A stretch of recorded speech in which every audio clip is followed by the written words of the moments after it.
right, well, welcome everybody to the Board of Selectmen regular meeting for Tuesday, March 8th, 2022. All rise for the Pledge of Allegiance. I'll put a flag up. I apologize, I don't have my slides today. I pledge allegiance to the flag of the United States of America and to the republic for which it stands, one nation, under God, indivisible, with liberty and justice for all. Okay. All right. And next item on the agenda is, can I get a motion to approve the minutes of February 28th, 2022? So moved. Second. Okay. Any amendments or changes to the minutes? With that, all in favor, say aye. Aye. Aye. Any abstentions? I think everybody was here at our last meeting. Great. Okay, minutes pass. Item number 3, for Selectmen's updates. Nothing too much new to report. Obviously, the Board of Selectmen just met last Monday, so I feel like deja vu, here we are again. And we did pass a budget that has been moved on to the Board of Finance. And I think they have their first workshop tonight. So that budget, recommended Selectmen's budget, will be available on the town website. And then the Board of Finance will have several workshops. And then they will have a public hearing, so the public can weigh in more formally to the budget. And then ultimately they'll make a decision and send it on to the voters, which will happen, I think it's May 17th, Tuesday, May 17th. So that's kind of the big accomplishment. So thank you once again to the board to getting that budget moved forward. And with that, that's my Selectmen's updates for today. Any board liaison comments, or anybody want to have an update? I'd love to hear about your message yesterday that you delivered. I saw it in the newspaper, by the way. Oh my goodness. You made the New Haven Register as the only state selectman or whatever. Yeah, it was pretty cool. Well, I think Peggy's comments must have carried a lot of weight.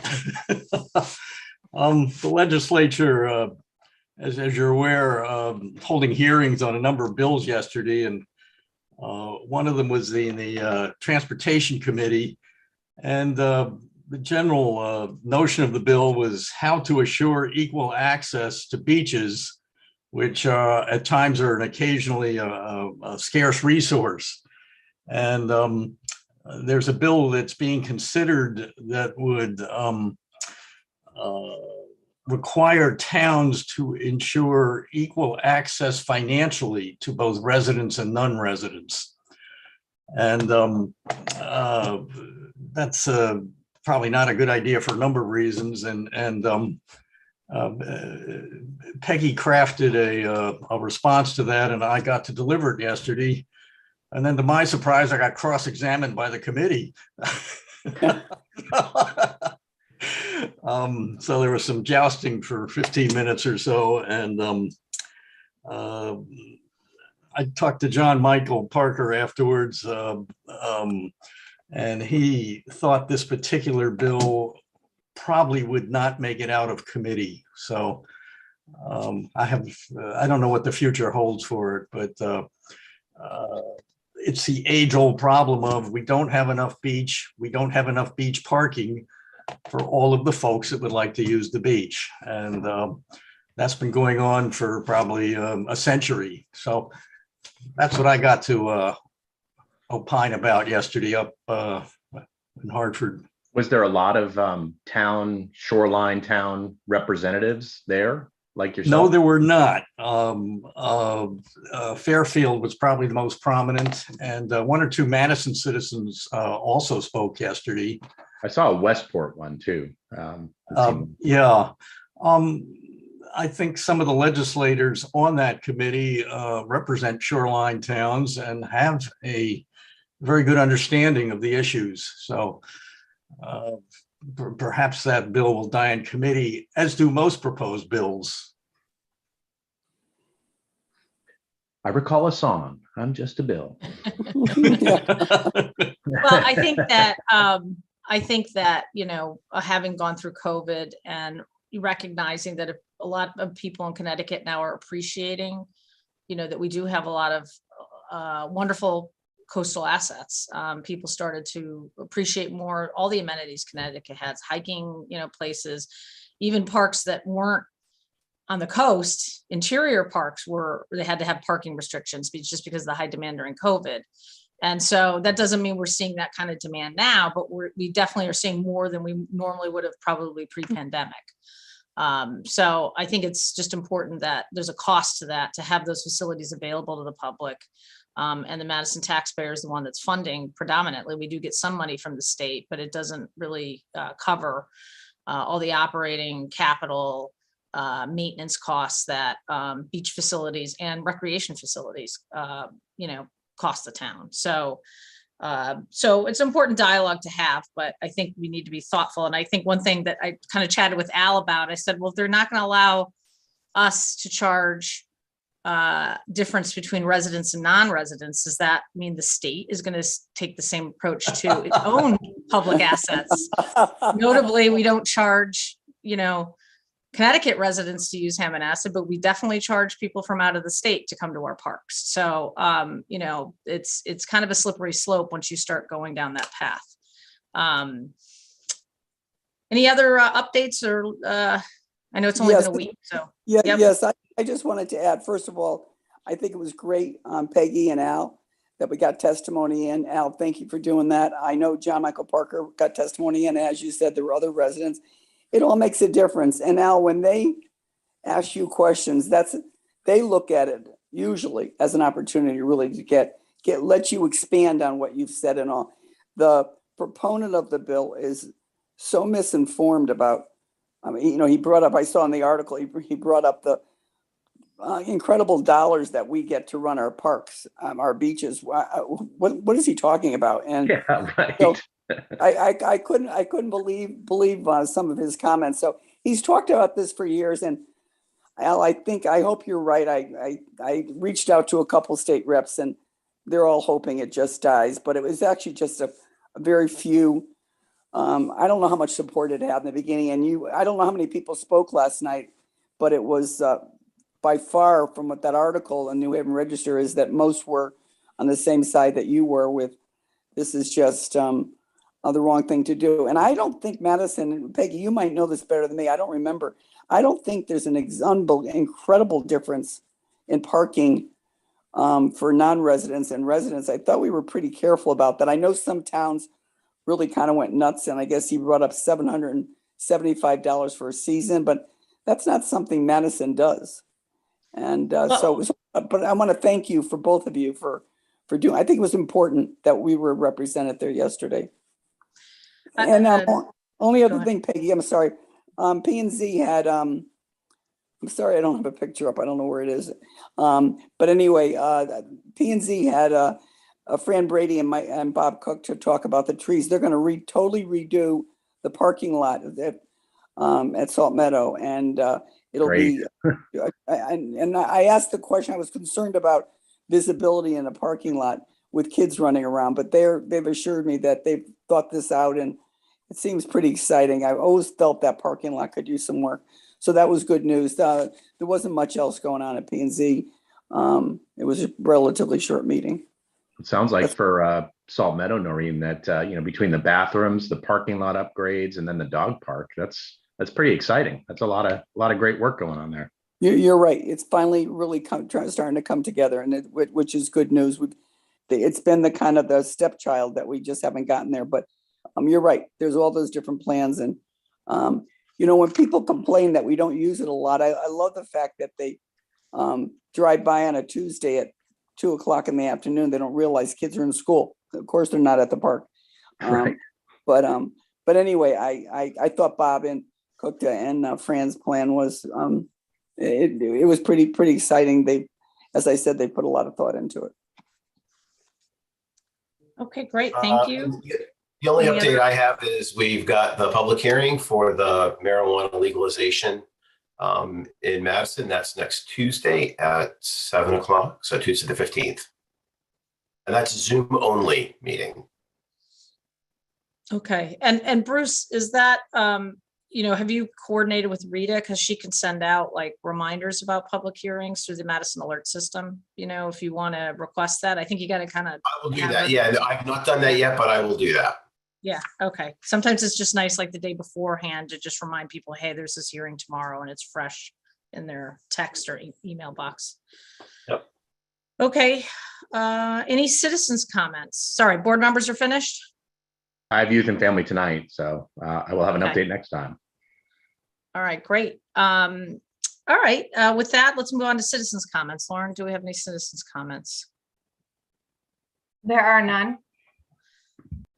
All right, great. All right, well, item number 6 is discuss ongoing meeting structure for Board of Selectmen. So I thought we should have a discussion about, we've kind of opted to have one meeting a month is hybrid, in person as well as virtual for those who want to attend by Zoom. And that's our evening meeting on Mondays. And then our Tuesday morning meeting, we have been doing remote only. And so I just wanted to, given we are kind of moved into another phase of the pandemic, we've lifted our mask mandates in town facilities. Do we want to reconsider the meeting structure for this? I know that there's active discussion going on at the legislature about permanently empowering communities, to use remote and Zoom, remote meetings that we're operating under a kind of temporary extension, I think, of the order. Correct me if I'm right, Lauren, and that expires, I think, in April, doesn't it? April 30th. Yes. April 30th, yeah. So, and I know that there is a lot going on with this and a lot of support from the towns to allow for this. So it is likely that there's going to be some shape or form where we're not going to just go back to the old fashioned FOIA. We're going to be able to continue doing this in this kind of structure. So I guess thoughts from the board on keeping the Tuesday morning remote only. I have a generalized response. Oh, go ahead. Our town government is so dependent upon the hours provided by volunteers that I think we should, both as a Board of Selectmen and for all of our boards and commissions, continue to maintain the option for those groups that wish to meet virtually, either regularly or episodically. It's clear to me that with the groups I work with, that many of the participants prefer the virtual meetings because it chews up less of their time, and it also enables them to participate when they're not in the Madison vicinity. So I would hope that both this board and our policy for the other boards does accommodate virtual meetings in the future. I think you raise a really good point, Al, about the volunteer structure too. I think sometimes that gets missed, and for those of us, and I will raise my hand high, for those of us that have other jobs, day jobs, so to speak, doing this virtually is a huge asset and help to getting back to work and returning to the day job. So I would highly encourage us to consider at least hybrid, if not virtual, for the one meeting per month for the Board of Selectmen, and then certainly encourage other boards to do the same. I think it just adds an accessibility to the public, which I think has never been had. Now, do we always get the best participation? Debatable, but I think that's something we can continue to work on. Yeah, I think we've talked about this, and we're all pretty much in agreement that being sensitive to people who are working in the morning meetings, having them on Zoom seems to be the right way to go, because it allows people to either get to work and be there and then be present for work when the meeting is done, or at the very least not waste the commuting time back and forth to do it.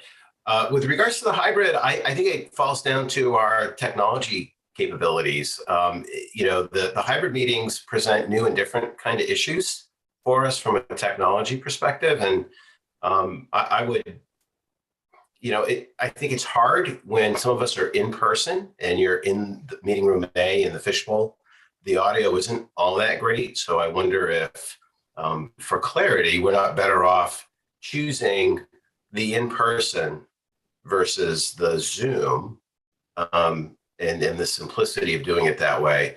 And then, of course, we can always make electronic accommodations for members who can't be present. So saying that we're going to be in person doesn't mean that a member of any of the boards or commissions who can't make it can't participate remotely with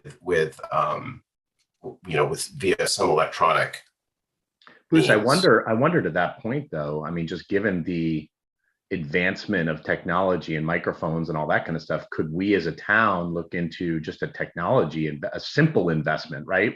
Which is some level of microphone. Because I agree with you. It's always, if you're on the Zoom end of it, it's a little challenging sometimes to hear what's going on in the room, or people have to really speak up. I know where you sit, on the Board of Selectmen, it's probably, a longer shout to get to the microphone. So I got to think that's a simple fix to get some microphones. I mean, I think that in terms of like for our meeting, that's a tough room. And so we actually had somebody come in, and quote us some outrageous sum of money to make it, state of the art and high quality. I think we could tough room improve. because of the ceilings. Is it because of the high ceilings? And the glass. And so, we could improve, I think, just, adding some microphones and stuff. That's certainly something. And we kind of experimented with that, I think, at the beginning. So I'll work with, and Lauren and I spent quite a bit of time on this when we first launched hybrid. So we'll try to add some more microphones into the room. I think we can do that. I mean, in terms of, I guess, the other boards and commissions, we did a survey a while back to ask, did you want to be, because offering hybrid for small boards where they very rarely get public, was going to be a big cost burden to us. We now do have a technology capability to offer that in some of the smaller conference rooms. That was some of the ARPA funds we used. So we could do another survey about if they want to continue along their path. We have a ways to go. We have to see where the legislature ends up. I think today I was just hoping to get your mindset on, do we move really the Tuesday meeting and make it hybrid? I personally like to keep the structure right now because of the hybrid experience isn't ideal. To keep the Tuesday morning Zoom, keep the Monday night hybrid, because we tend to get more in-person people on evening meetings, right? Because we don't get people showing up usually at an 8 a.m. meeting in person. And then maybe what we do is have another check-in after we know what the final legislation will look like on this, and then we can make some broader decisions.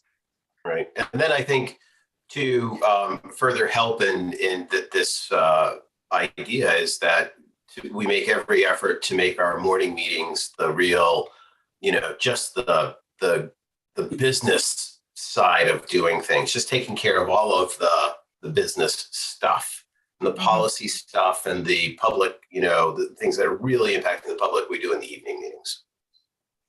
A great idea, Bruce. Okay, Well, sorry. I just wanted to add, Peggy, sorry.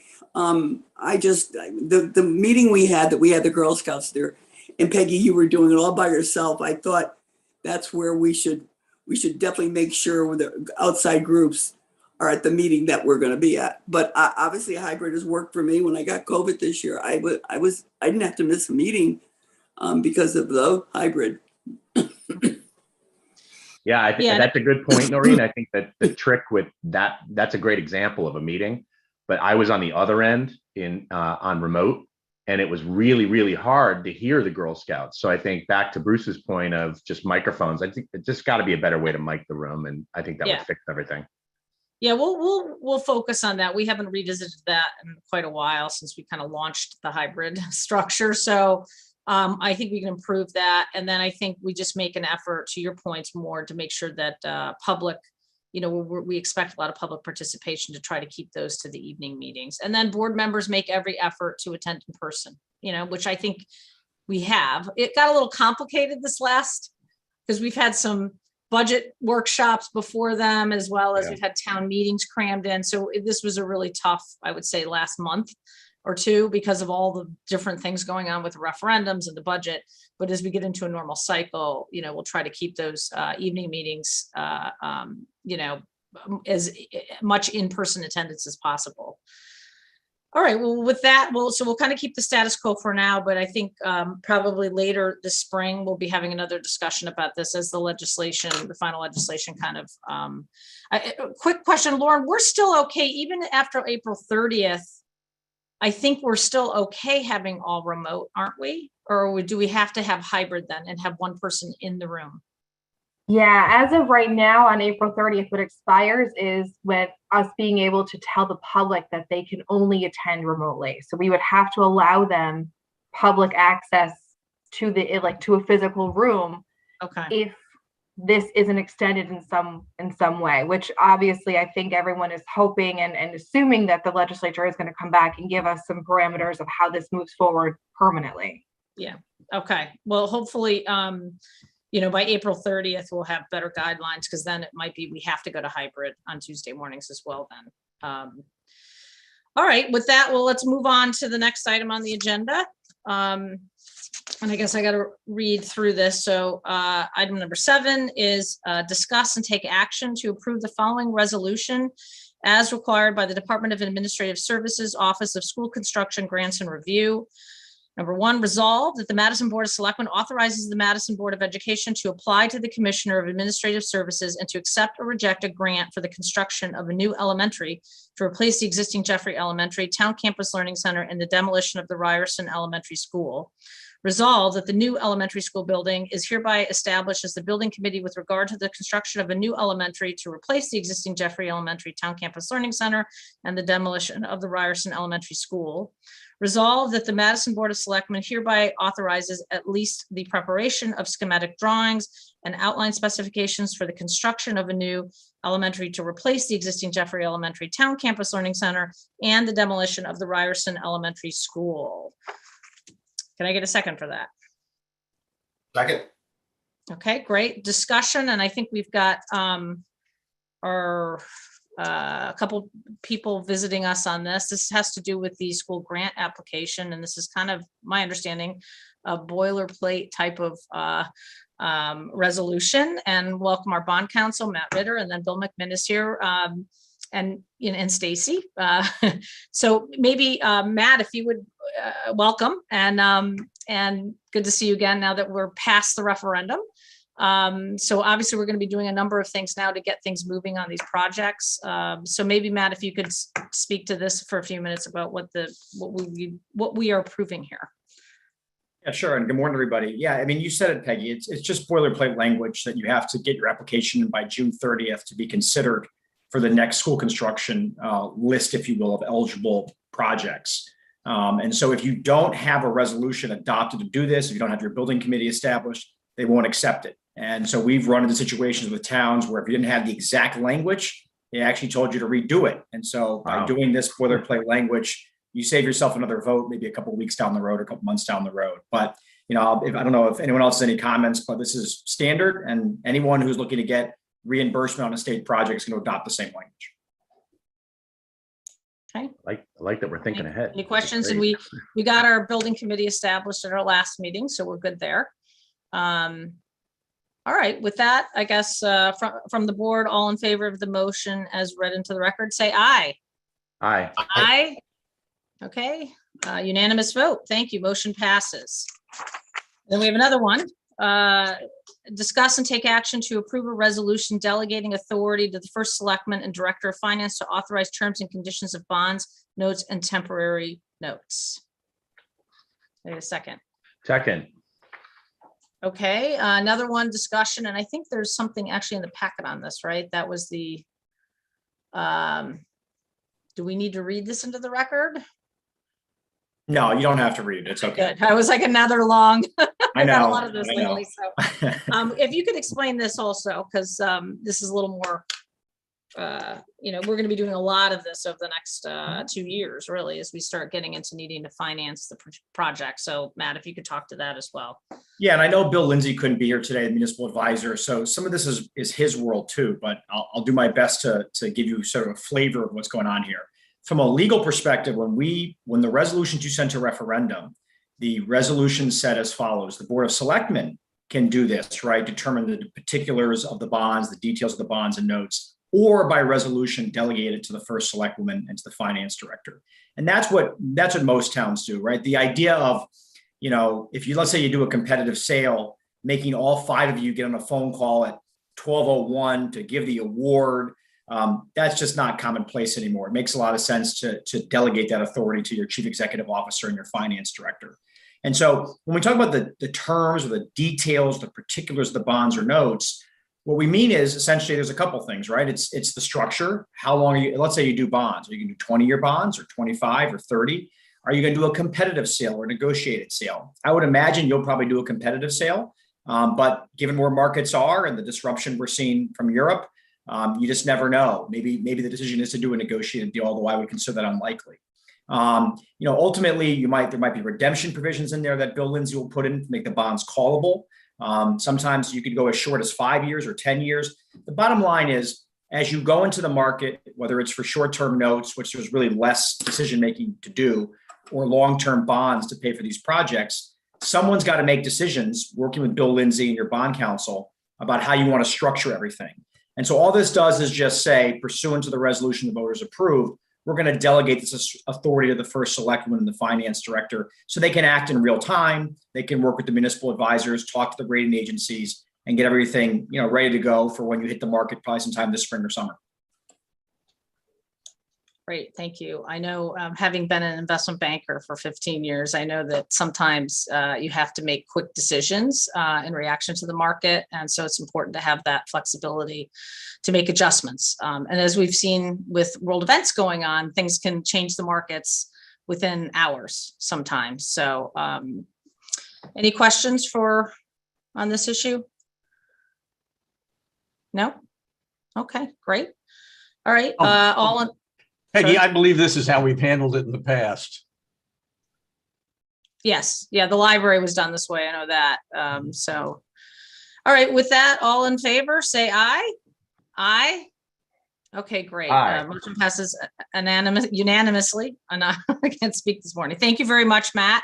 I think that's it. And I know we'll be speaking again soon, Thanks, Matt. hopefully when we're issuing some bonds. So, Thanks, everybody. Have a good day. okay, See ya. you too.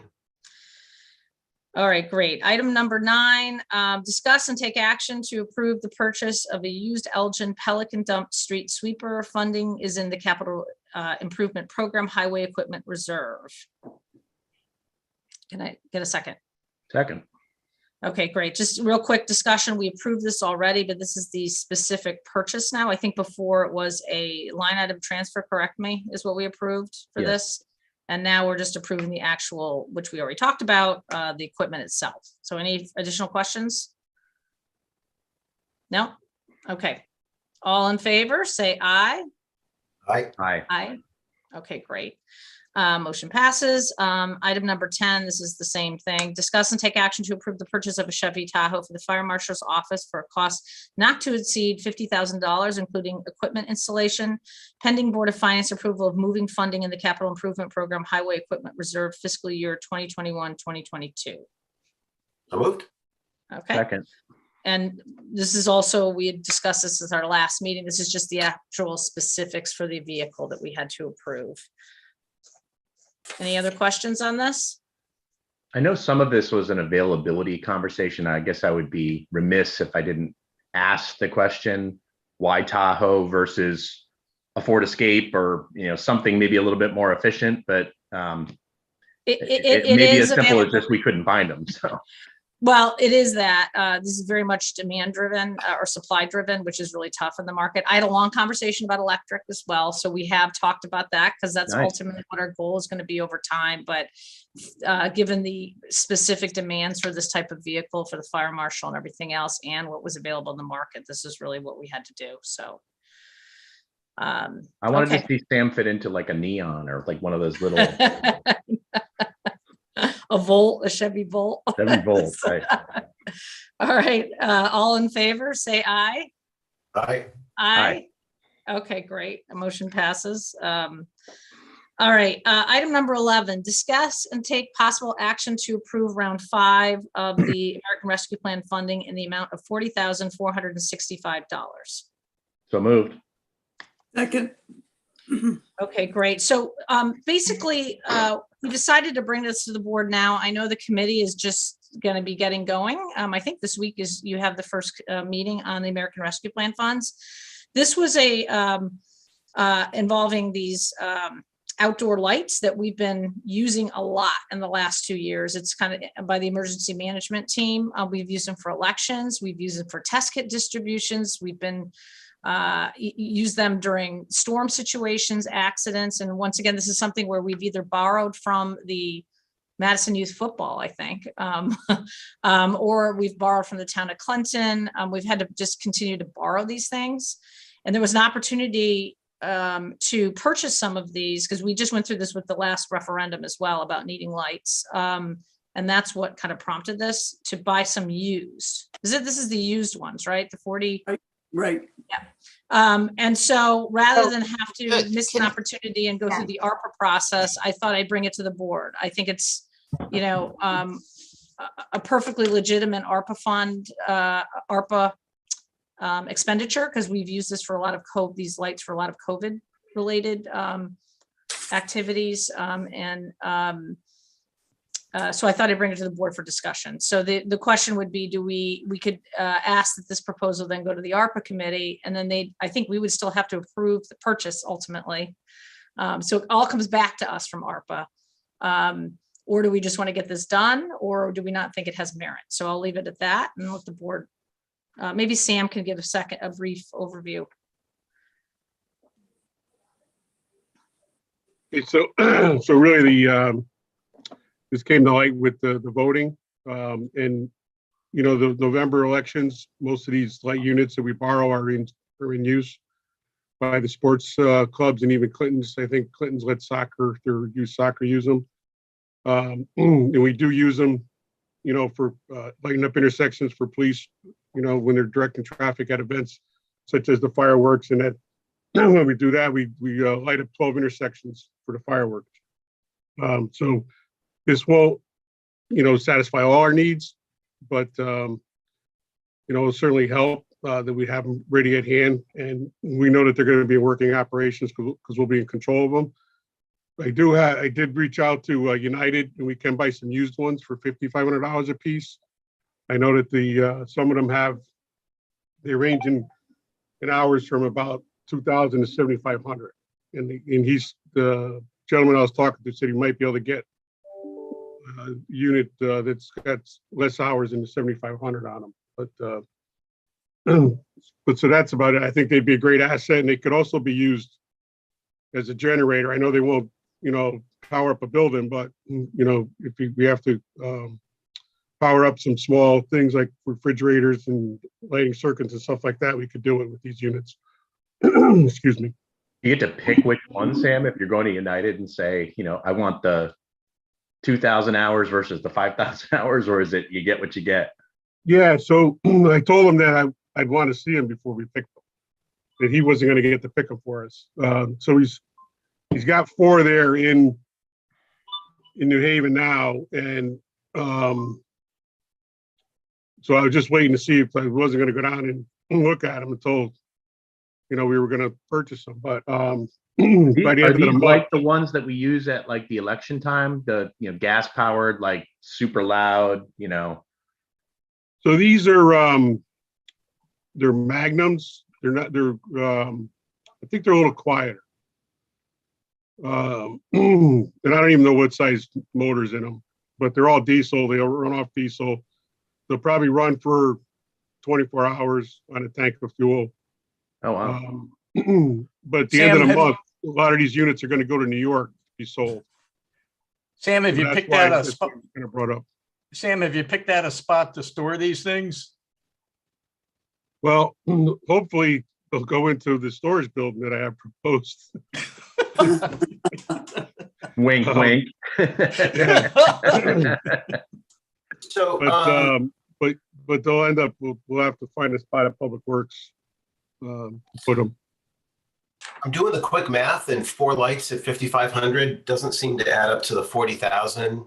So that 40,000 is the quote for 4 brand new ones. For new ones, yeah. Yeah, that was. So we could buy brand new, or for 40,000, or we could buy used for 22,000. What's your gut on new versus used, Sam, at this point, based on what you've seen? So Clinton buys used ones. I actually talked to them about it, and that's why I started looking for used ones. And for the amount that we use them, I think they'll be fine. Yeah, perfect. Good. So the total, if we were to do used, would be, what's the total? for used? 22,000. 22,000. So then, I mean, I can amend the motion. I mean, are we okay doing this outside of the process we set up? I mean, the committee hasn't even met yet, and I just thought, let's the board talk about it since we don't want to miss out on an opportunity. Yeah. Yeah, I'm very comfortable. I am, yeah, especially since this committee is recommending expenditures back to us. That's right. Yeah. I think that it's prudent for us to take advantage of this opportunity and not let it slip by. Okay. So Sam, the Board of Finance will need to vote on this too next week. Do you have enough? Will they hold them for us until we get that approval? Yeah, I believe so. Excuse me. They said that they weren't leaving until the end of the month. I mean, if we could give them some type of commitment, I'm sure we'll hold them there for us. Well, if they had an affirmative vote from us approving it, I think I would guess they would, but so if we were to do that, then I guess I would make a motion to amend the motion that's on the table, and it would be, I would amend the motion to say to approve round 5 American Rescue Plan funding in the amount of $22,000 pending Board of Finance approval. So moved. Second. Any other discussion? No? All right, all in favor, say aye. Aye. Hi. Aye. Okay, great. All right, good. Got that done. That'll solve a lot of headaches, believe me. And I found out that we were having to borrow from the town had to borrow from the sports leagues to do this all these years. And those sports league ones were like old 20 years ago, right? Well, they're old. And the problem is that they store them, I think, outside, and they weren't functioning for this last election. So we had to scramble, and then we got some from Clinton that we could borrow. So, all right, moving on to the next item is discuss and take action to approve a special appropriation in the amount of $7,000 to fund additional expenses for the downtown winter display. So moved. Second. Okay. So basically, this is kind of related to the Light Up Madison program. And so the first year, the town funded in partnership with the EDC. The second year, it turned out that they came back with significantly higher costs to do this. And so we were trying to trim the costs and figure out a way to pay for this within what we had kind of put into the budget. Maybe I'll let Lauren Ray into this. From what I understand, despite all our efforts to keep the nut down, I think we were hoping to reuse some of the lights. We still ended up having to spend more money on this. So I think next year we're going to be in better shape. We're going to have one person run this. Also, we kind of had too many cooks involved in terms of the dealing with the vendor and some of the activities that the town normally does for winter display. So Lauren, if you want to just highlight real quickly. Yeah, so when we came to you guys to approve the contract for the lighting scape downtown, we said, depending on what they found when they unpackaged all of our lights from last year, the cost might go up because we had stored everything from the year prior, and if it wasn't working, it was going to need to be replaced. So some of this funding is to cover that additional cost for the contract that we had for downtown, and then some of the funding is to cover an additional expense for wreaths that were put up on Wall Street to maintain that same aesthetic that we had on Main Street. So like Peggy said, we are not anticipating this being similar next year. We are anticipating that next year the process will start sooner and the process will be more streamlined and more comprehensive in whoever we go with as a vendor to do the whole downtown area. Which we think has been a huge success. I know this, and I think we want to get the library lit again. And that was part of the problem too. It's just the budget. It's amazing. I think we set an example, and then all these towns in Connecticut wanted to have the same thing. So I drove the price up, but anyway. Yeah, we definitely didn't get as many responses as we thought we were going to get because other towns started doing this and other vendors got booked up sooner than we had anticipated. May I Lauren, just could ask, you just clarify for the public that this is a winter display, that the lights are up for several months or more? Yes, the lights go up in November and they did not come down. We actually kept them up a little bit later than we anticipated this year. We thought they would come down around February 12th and they didn't come down until right before February 28th. So they're up for the whole winter season, basically. may I just ask, we put nothing in the budget for next year. In addition, we have money.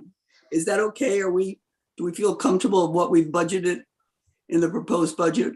With the number we had?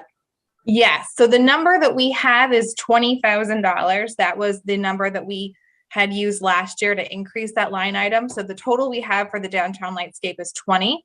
And we are very confident that next year, if we start sooner and we try to make a more streamlined process, we will be able to find a vendor to meet that expenditure need. So we are. Yeah, and then also what some of this additional stuff was, private donations when we did this originally, and that kind of, because of the late start and all this, it just didn't materialize for this year's plan, so I think we're going to try to get more private donations on top of the $20,000 just to cover some of the extras.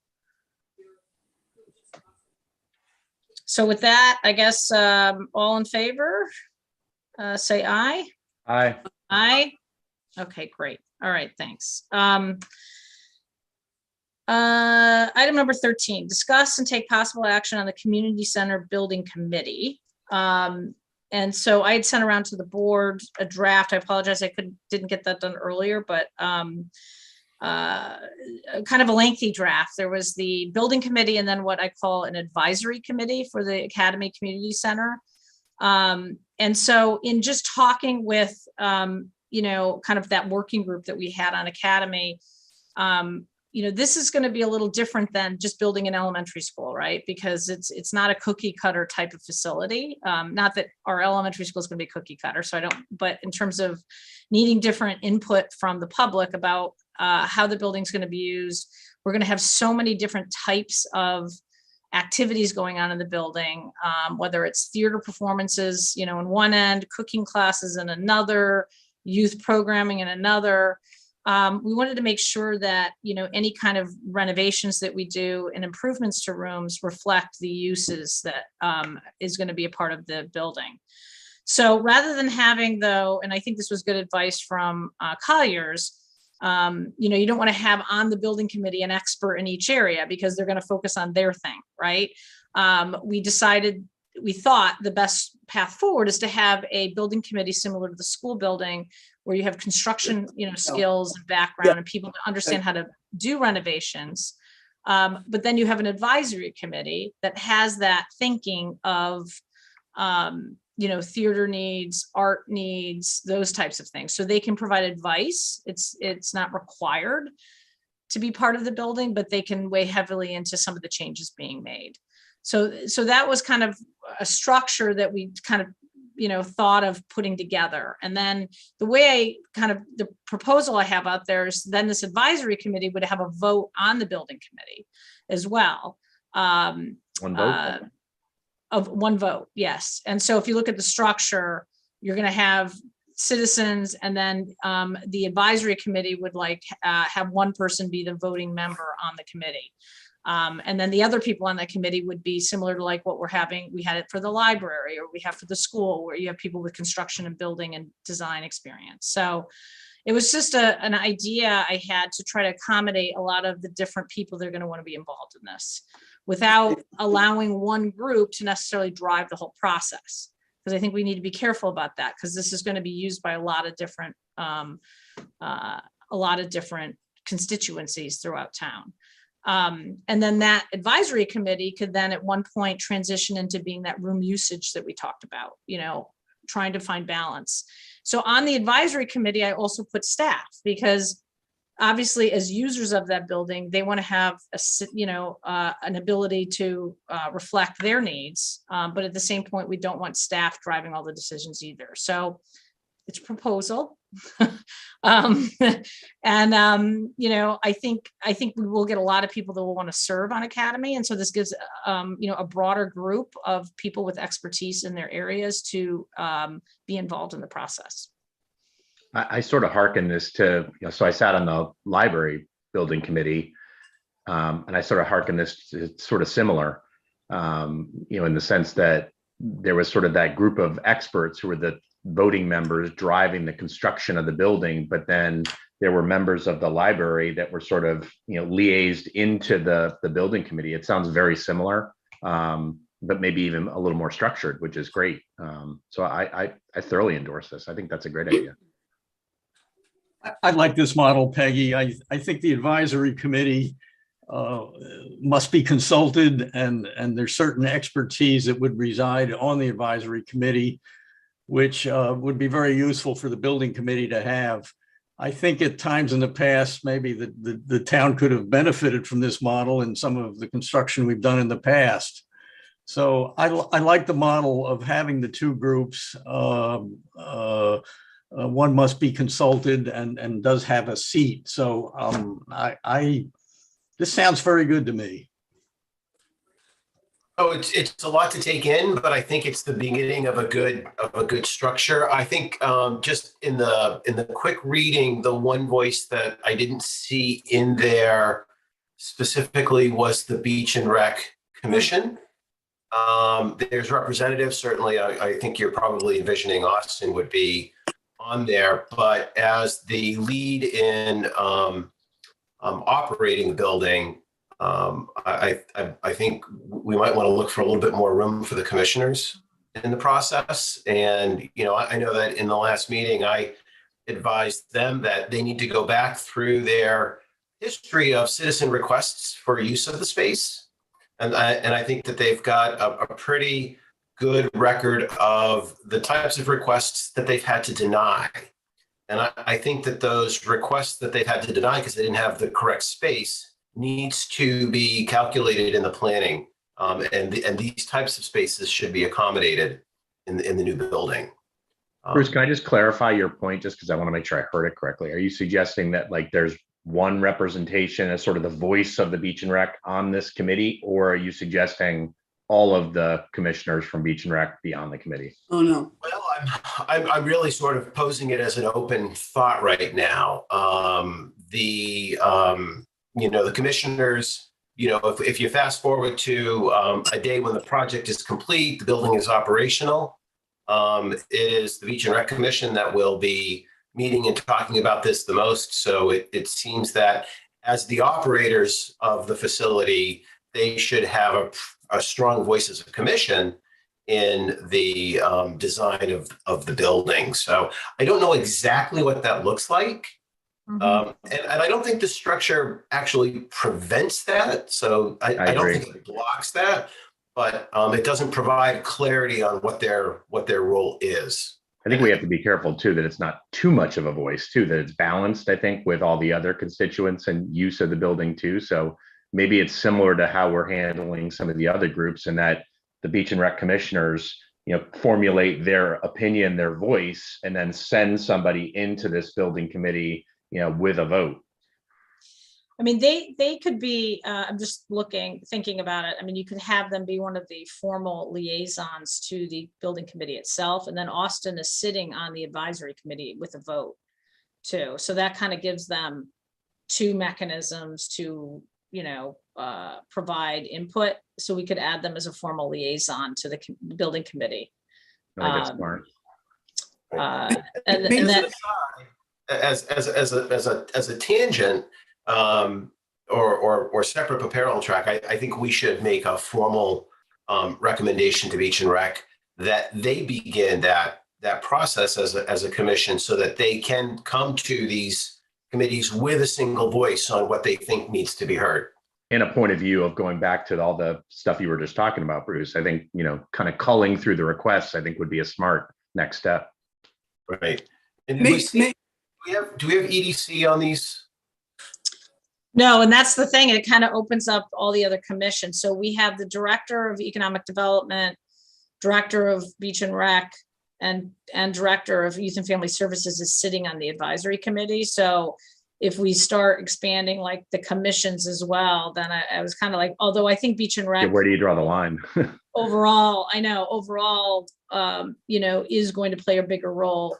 I was trying to keep the liaisons as the big picture people, right? So planning and facilities in terms of staff liaisons for the Well, building committee. And the So I would reality is, I mean, any of these folks similar can show up. strategy with- Go ahead, Bruce.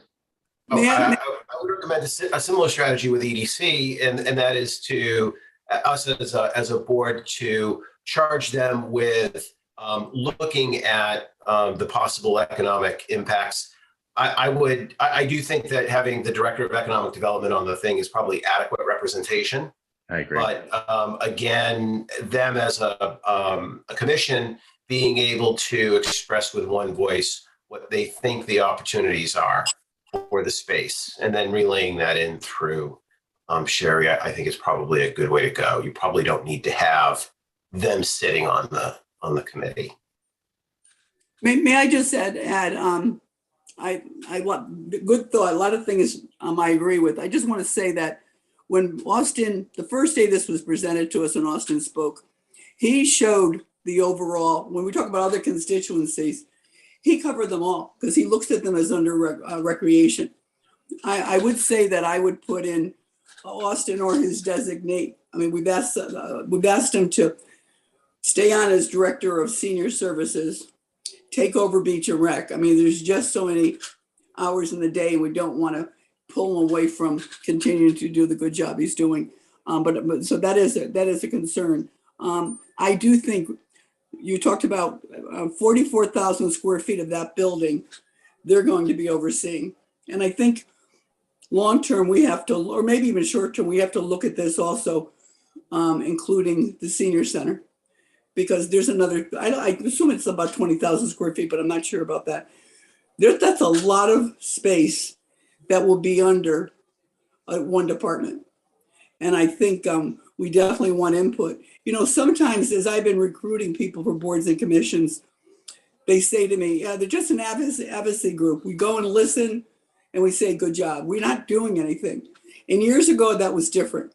And I know when we did the town hall on Campus Drive, I was chairman of Beach and Rec, and I sat on it, not the chairman, because he was so busy. So I think we've got to open that up a little bit. We've got great volunteers, and obviously they're connected. But I just an open thought of, I spoke to some people on the library committee. It's a lot of work, really a lot of work. So the other option It sure is. Yeah, I appreciate your comments. I think the other option would be on the advisory committee, instead of having the staff as members, you would have the commission chairs as members, because each one of those staff members has a commission. Right. And so the commission could be the one sitting on the advisory committee. I think there's the lots to advisory think committee doesn't meet as often either. I would think the building committee is, I mean, I just remember the library was like weekly, you know, you're meeting every single week. I would think the advisory committee would meet monthly. So it's more of a guiding tool into the actual work group. Well, I think you have a good point there. Maybe it's worthwhile to have the directors go back to their chairs and say, what do you think? Do you want to be the primary point of contact for this advisory committee? I think it's a good conversation for them to have. It's a forcing function. Peggy, when you gave us this, and I'm sure you put it together, it calls for establish a revenue policy committee. Is that the advisory committee? What is that committee? Well, so the document I sent out yesterday sets up an advisory committee that is focusing on the building, but that committee could then transition to the pricing policy. So I figure, you know, the next year is going to be very focused on the construction plans and the design of the building, right? And then that committee might be a good vehicle. It doesn't have to be. We could change it, but it could expand into or transition into the revenue policy committee, because it would have all the right people there. It would have people from theater, from, you know, Beach and Rec. So anybody that's going to be using the building, it would have those same types of groups weighing in on room usage policies. The advisory committee right now is to make sure that, okay, if you're doing changes to the theater, that you've thought about the lighting, or you've thought about soundproofing, or that you've got the right kind of, aesthetics for art room, so they just, rather than having them sit on the building committee, because they're in this silo, right, of their concerns, you have them provide advice on that to the building committee, so that those things are being thought about as the building committee makes decisions. Well, contrary to what I just heard was, I personally think this advisory committee at that phase is the one that should be meeting first. I mean, the building committee is going to produce a building that comes from what the advisory committee comes out about. What are the needs of the community? What are the plans? And so we've got to get this right. I was thinking, we've taken on a exciting but big project. When you take youth services out of it, the 6,000 square feet, unless, that could change, but I was trying to explain to people, this is conceptual. The 6,000 square feet, you have 44,000 square feet. You also have a 20,000 or whatever senior center. That's close to, it's rounding it out, about 60,000 square feet. Guilford has 23,000 square feet. Theirs includes their senior center. And we need to get it right in the beginning, how we're going to use this space, or this could turn out to be a very costly problem for us if we don't get it right.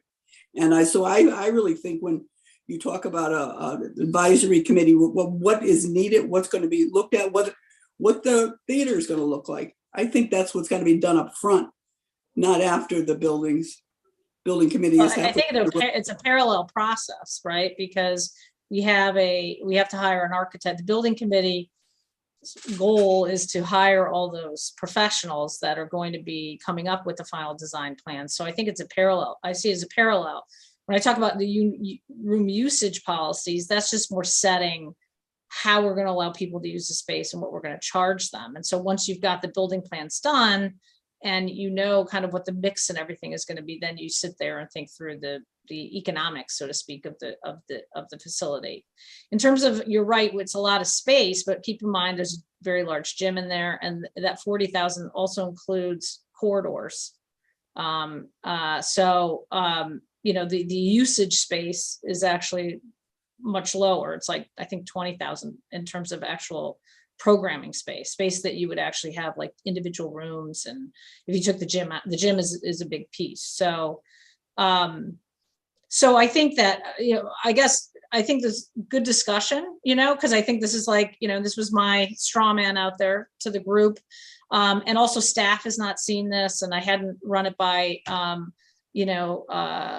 the academy committee, just get input. I think I'll work and get feedback from different people, and then come back with another proposal. We've got a little more time with academy, so I agree with you, Noreen. It's important that we get this right, and we want to make sure that, we have the right people sitting at the table making recommendations. Peggy, one more thing. As they go out, the building committee goes out and looks for an architect and a project manager, or however they decide to do it. I just have to wonder out loud if there's a person out there that does, I don't mean would be the architect, but does the planning for community center, get some professional advice on this. We've never had anything like this in our town before. And again, I totally agree. We've got to get this right from the beginning. It's just too much space to get wrong. And we want to make sure it meets the needs of what our intention is. And I don't know if we're all clear on what our intentions are yet, but I'd like to be educated on it. And obviously we'd want, when Austin gave a description of what he sees there, it was very helpful. And I think so for him or his designee to work with someone that really knows community centers. We've got some, when I went and met with Guilford, and we kept hearing about the basketball program. There is no basketball program there. Their gym, which is a quasi gym, is used for gymnastics. Well, we want to know that. And is gymnastics a big department? Do a lot of people sign up for it? Is there a real need? It is in Guilford. It'd be nice to have an expert to really advise that advisory committee, just knows Well, what's going, what's happening. No, I think that that is a fair point that, you know, that's why I think this is going to be a different kind of thing than the library or, Yeah. you know, the school building, because of having somebody that can look at space and say, here's how you optimize and meet community needs. And also you need people that understand theater and, you know, so to be continued. So we'll continue to work on this and maybe come back with a update to this proposal. Okay. Peggy, is there a way, just piggybacking on what Noreen was just saying, is there a way that we can talk to, you know, the Guilford folks and the Branford folks, you know, that just did you know, well, not recently, but created a community center or constructed a community center. I think Yeah, there's some learnings too. Well, and I think that, you know, I toured Branford and, you know, we haven't had the time to catching our breath right now, but they must have had a building committee for that. So I don't think I haven't looked at their charge and who they involved in terms of designing it, because Branford's a beautiful facility. It really It is. is their senior center as well, but it's got a big gym. And so that's a great idea. I kind of, you know, these are things I'm sure will all come up when, you know, as we move forward, but certainly, you know, worth doing all that. And I'll look at their charge as well. And if there were any advisors that they had used as part of that were focused on, you know, community space. So Yeah, I'm thinking more specifically too, not just the charge and the construction of the committee, but also maybe some lessons learned. Maybe there are things that they would have done differently. yeah, that's a good Exactly. Yeah. Exactly. Okay, all right, so to be continued, this is, you know, an ongoing dialogue, and then, you know, we'll try, we want to make sure we get it right. So I think though that we all seem to agree that we can't just have this all in one committee. We've got to have two committees on this, I agree. right? It's too much for one group, so. All right, well, let's move on. Yeah. Do we have a goal for when we want to have the committees established? I think probably by the end of April. You know, I think we want to have this finalized in the next meeting or two. So this will be a priority because we got to get this stuff rolling. It'll take time to populate. I think, you know, and I think there's some people that maybe, you know, would rather be on this committee versus the school or something like that. So we're ramping up the school one, and those people that don't make the school committee could be just as qualified on construction, and then they could apply to this. So I think it's nice we're doing a little sequentially also. You know, when we were doing the library, right after it was done, I took my tour with Laura Downs, and she does have a background in libraries. She was telling me what she brought to the table, and she came into the committee late, and just the things she knew about how wide the aisles had to be to get the book rolling carts through, and the things she thought of, and it all came from her experience. I was just so impressed, and they got it right because of it. And I think that's what we want to kind of create, that same thing. But I do think, contrary to what's here, we want to start that advisory committee earlier, not later. Well, what you're looking at, Noreen, is not what I sent out. I sent out an actual draft charge for this advisory committee, which is totally different than. I've got it. I read it. Yeah. Okay. Yeah. So, and there is details about what the committee would be doing and what the responsibilities are and who would be on it. So, so that was more about conceptually how we figure out the usage of the room in terms of revenue and pricing. Okay, with that, we'll move on to item number 14. A motion to accept the resignations of Eric Dilner from the Economic Development Commission, Jessica Balor from the Youth and Family Services Board, and that's it, the two resignations. So with regret, can I get a motion to accept the resignation? So moved. Okay. With our thanks. Yeah, with our thanks. All in favor of accepting, say aye. Aye. Aye.